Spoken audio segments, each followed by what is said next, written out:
So welcome back guys my YouTube channel. अगर आप लोग ऑलम ट्रेड पे वर्क कर रहे हैं और इसमें कोई एरर आ जाता है, यानी कि जब आप लोग इसको ओपन करते हैं तो ये ओपन नहीं होता, सामने आ जाता है एरर, कोई भी एरर आ जाता है, तो उसको आप लोग कैसे फिक्स कर सकते हैं।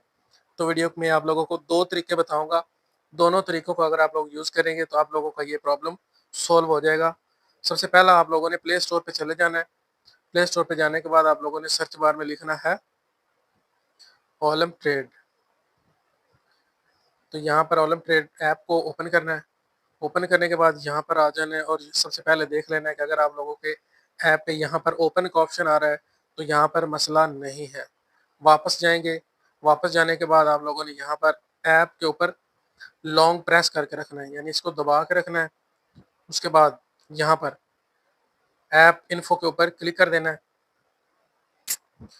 उसके बाद यहाँ पर आप लोगों ने क्या करना है, ये थर्ड नंबर पे आप लोगों को ऑप्शन नज़र आ रहा है स्टोरेज का, तो इसके ऊपर आप लोगों ने क्लिक कर देना है। उसके बाद ये एंड पे दो ऑप्शन आप लोगों को नज़र आ रहे हैं, ठीक है। इन दोनों को आप लोगों ने ओके कर देना है, क्लियर कर देना है। सो क्लियर करने के बाद वापस आना है और अपने ऐप को करना है ओपन, तो फ़ौरन ऐप वर्किंग स्टार्ट कर देगा। लाइक कर दें। थैंक